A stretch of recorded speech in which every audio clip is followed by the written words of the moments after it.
नमस्कार. आज आपण एका खूपच रंजक गोष्टीबद्दल बोलणार आहोत. ही एक प्राचीन बौद्ध जातक कथा आहे जिचं नाव आहे सोंग घेणारं माकड. एक प्रश्न विचारू इच्छितो, जे आपल्याला दिसतं तेच नेहमी खरं असतं का? ही कथा आपल्याला बरोबर याच मुद्द्यावर विचार करायला लावते, जिथे दिसणं आणि असणं यातलं अंतर अगदी स्पष्टपणे समोर येतं. तर ही कथा का सांगितली गेली, यामागे खूप महत्त्वाचं कारण आहे. आणि या कथेची सुरुवात होते एका मोठ्या समस्येपासून, ती म्हणजे ढोंगीपणा. गोष्ट आहे बुद्धांच्या काळातली. जेतवनामध्ये त्यांचे सगळे शिष्य एका भिक्खूच्या वागण्याबद्दल खूप चिंतेत होते, कारण त्याचा ढोंगीपणा सगळ्यांसमोर आला होता. म्हणजे तो बाहेरून काहीतरी वेगळंच दाखवायचा आणि आतून मात्र पूर्णपणे वेगळा होता.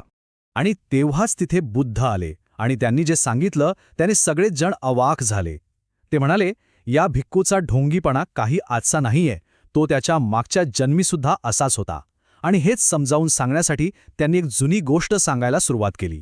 बुद्धांनी सांगितलेली ही गोष्ट आपल्याला घेऊन जाते थेट हिमालयाच्या शांत आणि निसर्गरम्य वातावरणात.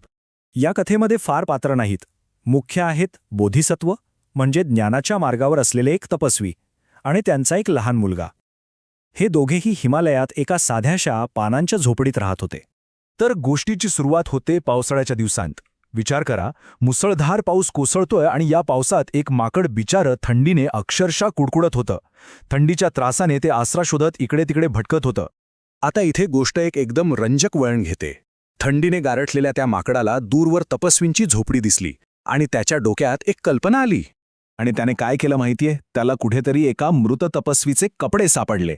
बस, त्याने ते अंगावर चढवले, हातात दंड आणि कमंडलू घेतलं आणि एका साधूच्या वेशात तो थेट त्या झोपडीच्या दारात जाऊन उभा राहिला. बाहेरून तो अगदी पवित्र साधू दिसत होता, पण आतून तो एक लोभी माकडच होता, ज्याचे दात थंडीने वाजत होते. झोपडीत बसलेल्या त्या लहान मुलाने त्याला पाहिलं आणि तो बिचारा पूर्णपणे फसला.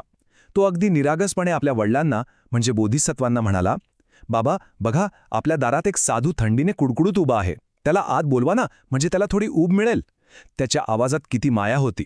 पण वडिलांची म्हणजेच त्या बोधिसत्वांची नजर खूप वेगळी होती. त्यांच्या ज्ञानाची आणि अनुभवाची खरी परीक्षा आता होती. मुलाचं बोलणं ऐकून बोधिसत्व उठले, त्यांनी बाहेर पाहिलं आणि एका क्षणात त्यांनी सगळं काही ओळखलं. ते अगदी शांतपणे मुलाला म्हणाले, बाळा, तो कोणी साधू नाही, ते एक नीच माकड आहे. आणि जर आपण त्याला आत घेतलं तर तो आपल्या घराचं पवित्र आणि शांतता दोन्ही नष्ट करेल. आणि फक्त ओळखून ते थांबले नाहीत. नाही, त्यांनी लगेच कृती केली.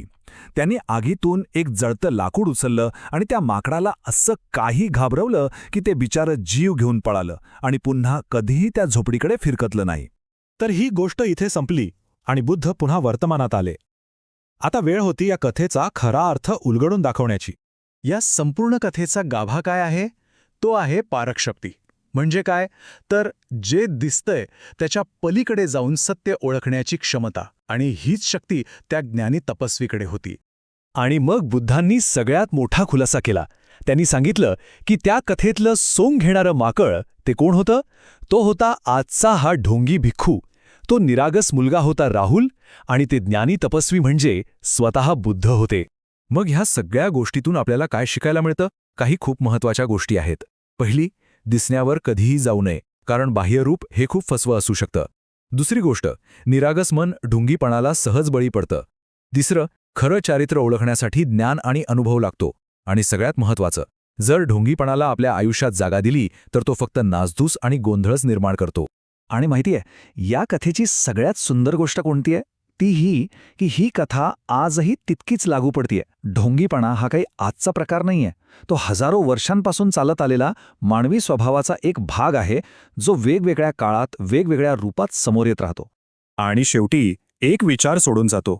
या प्राचीन कथेच्या संदर्भात आजच्या आपल्या आधुनिक जगात आपल्याला अशी सोंग घेणारी माकडं कुठे कुठे आणि कोणकोणत्या रूपात दिसत असतील? विचार करण्यासारखा प्रश्न आहे, नाही का?